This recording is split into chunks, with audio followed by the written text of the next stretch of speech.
Você está ouvindo o audiolivro O Prisma das Mil Faces, uma obra de Eurípides Kiel, pelo Espírito Claudinei. Capítulo 18 Reencontro. O chefe da expedição terrena e o jovem chegaram ao veículo quase ao anoitecer, pois, antes do retorno, demoraram-se um pouco numa praia, aurindo as energias que o mar dispensa a todos. Ao chegar, Elysian, sem se dar conta de como, viu-se, num instante, próximo do veículo do seu lado externo e, no momento seguinte, no interior dele. Nesse interior havia grande atividade, pois várias equipes estudavam processos que lhes foram entregues por um encarregado das diversas visitas a serem feitas. Na sua maioria, tais visitas tinham, como finalidade, a recepção de espíritos cujo desencarne em condições graves tinha previsão para as próximas 72 horas. A chegada do Dr. Malcolm e Elysian todos interromperam os estudos e análises dos vários casos e os cumprimentaram. A seguir, o Dr. Malcolm convidou seus companheiros de viagem para se dirigirem ao lado esquerdo do veículo, onde todas as janelas foram silenciosamente abertas de forma original, pois, sem que fosse feito qualquer movimento nelas, sua opacidade transformou-se, pouco a pouco, em transparência, deixando ver todo o exterior. O sol ia nascer a instantes. Seus raios precursores, quais clarins festivos, anunciavam o início de um novo dia. Olhos abertos ante o majestoso e inigualável espetáculo, todos os corações estavam em prece. Alguns minutos mais de contemplação e, a seguir, todos retornaram aos afazeres. O dia transcorreu entre debates, sugestões, seminários, esclarecimentos e compromisso de trabalho. Foram feitas reuniões coletivas para orações, pontualmente ao meio-dia e às 18 horas, conforme rotina seguida nas excursões há décadas. Ao anoitecer, recolheram-se aos seus aposentos, semelhantes a cabines individuais, com recomendação do Dr. Malcolm para repousarem até às 24 horas. Elysian estava, por demais, excitado. Os momentos que estava vivendo eram de transcendental significado para ele. Em sua mente agigantava-se, minuto a minuto, sobre as demais, a ideia de rever Joane. O chefe da excursão, notando tal agitação, convocou Elysian para um pequeno diálogo, expondo-lhe que, a permanecer naquela fixação mental, seria impedido de sair do veículo, prejudicando ele próprio a realização do sonhado encontro com a jovem que tanto amava. Reequilíbrio, recomendou o Dr. Malcolm. A repreensão teve benéfico efeito sobre Elysian, pois, com grande esforço, buscando aplicar os conhecimentos já adquiridos, conseguiu manter-se em preces e mentalizações elevadas, asserenando-se. Já passava da meia-noite quando todos foram convidados ao trabalho, destinação específica da viagem. As grandes portas do veículo se entreabriram e alguns pequenos veículos, semelhantes a carruagens, porém sem animais para tracioná-los, foram pouco a pouco deixando o interior. Não saíram do veículo sede o Dr. Malcolm, Elysian, os responsáveis pela segurança e alguns enfermeiros plantonistas. O chefe da expedição ficou em seu gabinete, onde se viu uma tela quadrada, e trouxe o jovem para ficar com ele. Ambos alternavam a leitura em voz alta de alguns trechos sobre a vida de Jesus. Pela tela, acompanhavam o andamento das equipes, vendo-lhes as ações. Dr. Malcolm recebia informações e passava instruções. Antes do dia amanhecer, valendo-se de um breve ato nos trabalhos, o Dr. Malcolm levou Elísia em rápida visita ao seu ex-lar para abraçar e confraternizar-se com os irmãos. Novamente, aquela humilde casa viveu momentos de grande felicidade. Retornaram logo ao veículo sede. Alguns veículos estavam voltando, trazendo em seu interior espíritos recém-desencarnados, cujo estado demonstrava que a morte os visitara com violência. Amanheceu o dia. Os que estavam no grande veículo, à chegada do sol, como de costume, oraram. Na manhã e na tarde subsequentes, outras carruagens retornaram em condições similares às demais. Já perto das 16 horas, a tarde serena demonstrava a tranquilidade do tempo. O sol a tudo aquecia. Dr. Malcolm convidou Elysium a fazerem um passeio. O coração do jovem quase saiu pela boca. Adivinhava o destino. Saíram. Destra na fronte do jovem, o médico incitou a permanente oração. Deslocavam-se por volitação, em velocidade reduzida, algumas dezenas de metros acima do solo.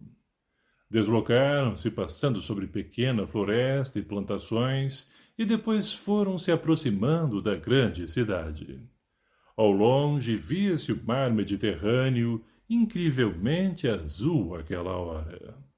Sem rodeios, o Dr. Malcolm disse a Elysium: prepare-se para ver Joanne com seus familiares. Busque na fé o equilíbrio para esse momento.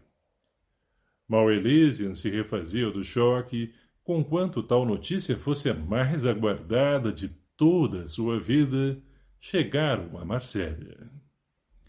Em instantes, o jovem viu-se no interior de um circo nos bastidores, acompanhado do Dr. Malcolm. Elysium viu, primeiro, o incomparável músico já seu conhecido, nesse instante no meio do palco.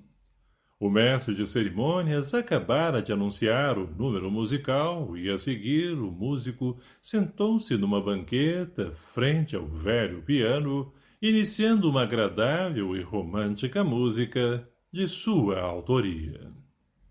Deslocando-se alguns passos, Elysium pôde ver o público.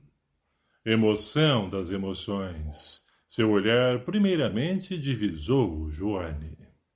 Com felicidade superlativa, seus olhos mostraram-lhe a jovem num camarote, acompanhada dos pais.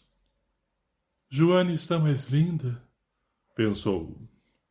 Mal refreando os impulsos de correr até ela, sentiu a enérgica presença do Dr. Malcolm que, pondo-se à sua frente, orou a Deus, agradecendo a dádiva daquele momento, daquele reencontro. Elysium orou junto com o chefe e amigo. Seu coração transbordava de felicidade.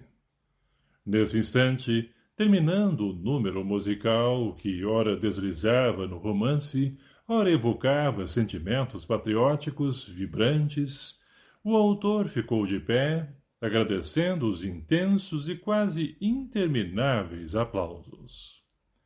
Disse para o público, embora olhando fixamente para Joanne: quando nosso ser amado parte, ninguém duvide que ele leva consigo o amor que fica. Da mesma forma que o amor que fica, fica também com o amor que partiu. Joanne sentiu um estranho arrepio em todo o seu organismo e mentalmente desenhou a figura de Elysium nos seus inúmeros inconsequentes encontros com ele. Algumas lágrimas saltaram, desobedientes. Prosseguiu o músico. Tentaremos agora, através do próximo número, que encerrará minha participação, traduzir o que acabamos de dizer. E, cerrando os olhos, sonhador, disse: Esta é minha composição predileta. A seguir, executou belíssima e sentimental composição. Toda a plateia se comoveu, como que flutuando em doce enlevo. Calorosos aplausos. Retirou-se o músico. Seguiram-se alguns números acrobáticos. Para encerrar o espetáculo da tarde, foi convocado a comparecer ao palco o grande mágico, atração maior do circo. Seu número, conforme já foi detalhadamente descrito, desenrolou-se na espiritualidade, com o Dr. Malcolm auxiliando Elysian a formular as frases. Frases que o mágico, mediúnica e mecanicamente, repetia. Concluída a rápida mensagem, com Elysian ressaltando agitação e Joane à beira de uma síncope, Dr. Malcolm retirou o jovem do recinto, reconduzindo-o perturbadíssimo ao veículo fluídico. Elysian estava à porta de grave crise. Dr. Malcolm dezenas e dezenas de vezes presenciara fatos semelhantes. Por isso, aplicou o remédio certo, sonoterapia profunda. É quase inevitável que em todos os primeiros reencontros dos desencarnados com seus entes queridos aconteçam tais perturbações. Mas não há outra alternativa. Todos os que passam por essa fantástica experiência sobrexcitam-se. Uns poucos controlam-se e a grande maioria sofre desarranjos emocionais, logo corrigíveis. No caso de desencarnados reencontrarem desafetos, aí, então, esses desarranjos descambam, via de regra, para processos complicados e de difícil desatamento. São as chamadas obsessões. No primeiro caso, considerando que tais reencontros mais cedo ou mais tarde tendem a acontecer, a técnica que as equipes socorristas empregam é a de não permitir longa duração e nem repetência breve. Só serão autorizados novos reencontros quando houver maior embasamento da harmonia por parte do visitante. Então, realizam-se rápidos reencontros posteriormente, proporcionando controle das emoções, já que as expectativas que se criam diluem-se ante a realização deles dentro de uma periodicidade programada a não breves intervalos. É sobejamente sabido que a presença constante no campo das afetividades terrenas impede o império da saudade, esse tormento humano. Por outro lado, em escala ascendente universal, os acontecimentos gerados pelos sentimentos puros, das artes, do bem e do amor, cada vez mais aumentam de brilho com ou sem a presença dos seus agentes, desde que necessariamente estabilizados emocionalmente. Elysian foi mantido em sono reparador no restante da viagem, a qual encerrou-se no dia seguinte. Com cerca de 50 espíritos enfermos, recolhidos nos leitos hospitalares do veículo sede, ele retornou ao posto de triagem número 9. 3 dias de estacionamento no plano terreno foram suficientes para lotar todos os leitos disponíveis do veículo. Dentre os atendidos, viam-se 2 crianças. Os demais eram jovens e adultos. Todos desencarnados em difíceis condições. Toda a tripulação, já bastante treinada nessas missões, sentia-se feliz pelo dever cumprido, mais uma vez. Quanto aos novatos, descortinavam-se-lhes amplas possibilidades na interminável estrada da evolução. Estavam recompensados, pois já haviam dado os primeiros passos. Tais viagens serviam para muitas considerações, estudos e lições.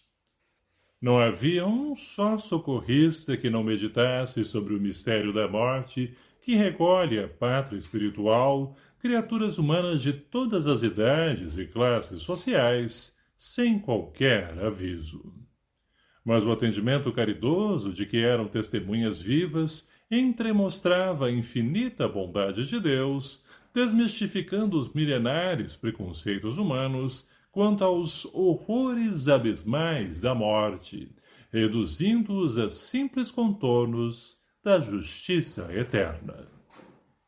Consideravam e entendiam que tais mortes, no caso daqueles atendimentos, sempre ocorriam por acidentes ou por condições inevitáveis. Em muitos casos, a violência se fazia presente sem que houvesse por parte dos envolvidos qualquer desejo ou intenção disso. Ficava, assim, comprovado que, de planos mais elevados da espiritualidade, partiam as determinações do como, quando e onde deveriam ocorrer. E também quais pessoas deveriam ser atreladas a tais mortes na condição de assistentes, participantes ou autores indiretos. Todas essas ilações evangélicas e doutrinárias eram construtivamente expostas pelo diretor do posto, o doutor Roboels, em reuniões semanais a que compareciam todas as tripulações dos grandes veículos, além de centenas de outros convidados, atendentes e atendidos, em condições de apreendê-las. Várias dessas reuniões demandavam o dia seguinte, totalizando 2 jornadas diurnas integrais para a consecução dos seus objetivos de aprendizado moral. Finalizando esses encontros de estudos, dos quais vários ensinamentos eram extraídos, o diretor do posto enfatizava o tema principal que havia ocupado as atenções. Invariavelmente, suas palavras finais buscavam o karma. Meus irmãos, tudo emana de Deus. Não disse Jesus, nenhuma folha cai das árvores sem que seja essa a vontade do Pai? Devemos, pois, considerar nos fatos dolorosos que presenciamos a presença da lei universal de ação e reação, a lei do karma. O homem, por seus atos deliberados, nas inúmeras existências ou reencarnações, acumula bom ou mau karma, respectivamente pelo amor ou desamor com que proceda na vida. Enquanto tiver mau karma para esgotar, a criatura humana terá que reencarnar com programas de dores e sofrimentos, infelizmente. Porém, quando só tiver bom karma, ela estará apta a ser promovida a mundos mais felizes, onde o bem predomina. E, concluindo, disse: em outras palavras, esse é o roteiro da evolução espiritual. A prece, como sempre, era o último ato de tais reuniões, tanto quanto havia sido também o primeiro. Elysian foi mantido em tratamento sonoterápico pelo Dr. Malcolm por um dia após a chegada do plano terreno. Devidamente autorizados, Clemente e Albert despertaram-no.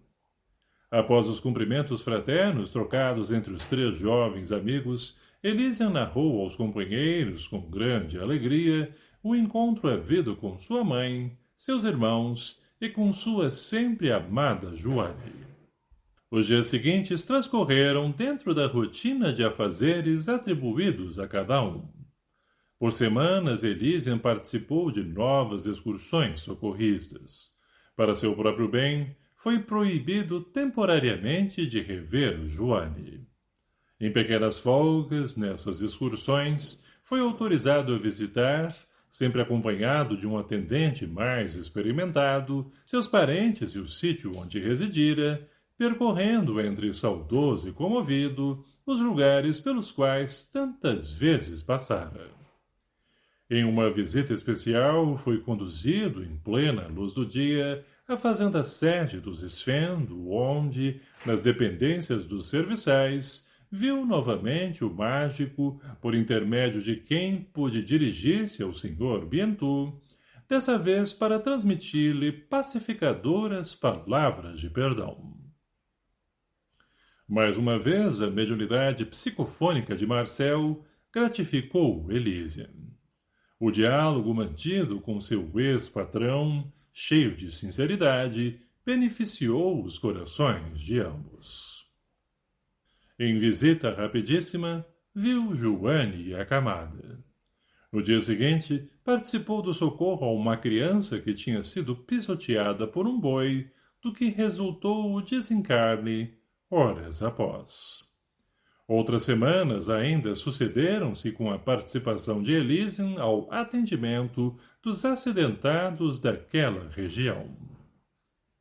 Por força desses atendimentos, Elysian foi desenvolvendo, quase sem perceber, úteis conhecimentos de fisiologia do corpo humano, sistemas de nervos, músculos, ossos, células, artérias, etc. Algumas vezes mais pôde visitar Joane, embora por poucos instantes, mas ficou intensamente gratificado. Joane, a pouco e pouco, começou a registrar aquelas visitas na sua tela mental. Seus pensamentos referentes a Elysian foram se intensificando dia a dia. Após algumas semanas, a jovem teve certeza plena de que, embora não sabendo a época de Elysian vivo, amara-o verdadeiramente. E agora, sem que pudesse explicar, de alguma forma sentia-o vivo. Repercutia a declaração de amor de ambos no ninho das cachoeiras. E, sincera consigo mesma, admitiu. Amava-o ainda. Decorridos mais ou menos 6 meses desde a primeira visita a Joane, Dr. Malcolm informou a Elysian que, na próxima, a jovem seria socorrida e trazida para o posto. Elysian sentiu-se mal. Grave perturbação visitou-o instantaneamente. Era paradoxal o motivo dessa perturbação. Feliz por ter a perspectiva da companhia de Joane e, aterrorizado, diante da notícia de sua morte. Sim, pois não só socorriam pessoas que morreriam breve e quase sempre de forma trágica? Desorientou-se. Dr. Malcolm, à guisa de amparo, argumentou. Os desígnios de Deus para com seus filhos nem sempre são do nosso entendimento. A bondade divina, presente sempre junto aos homens, dá-nos um eloquente demonstrativo de como tudo é justiça e amor. Devedores que somos diante da lei universal do amor, vamos resgatando existência após existência, vida após vida, parte desse débito. Prosseguiu. Considere você que se cometermos más ações, agimos sozinhos e deliberadamente. Porém, ao resgatá-las, somos sempre amparados por obreiros da caridade, a soldo de Jesus, o amigo que indistintamente ama a todos os seus irmãos humanos. Específico, continuou. Os acontecimentos relativos a Joane, de breve ocorrência, não diferem muito dos acontecimentos que envolvem praticamente todos os homens. Veja seu próprio caso. O atendimento foi pródigo no desencarne e até hoje você tem o amparo e proteção do Mestre. No tempo oportuno, você será devidamente informado sobre os antecedentes da sua morte, ou melhor dizendo, você verá as imagens do seu passado com todos os detalhes que geraram a sua dívida e, então, compreenderá a razão da aparente desgraça que o abateu. Intempestivo, Elysian perguntou. Quando, Dr. Malcolm? Quando você conquistar equilíbrio suficiente para assimilar a verdade sobre si mesmo. Olá, pessoal! Curtam o vídeo para sabermos que gostaram e não esqueçam de se inscrever no canal e compartilhar com familiares, amigos e conhecidos. Que Deus abençoe a todos. Obrigado.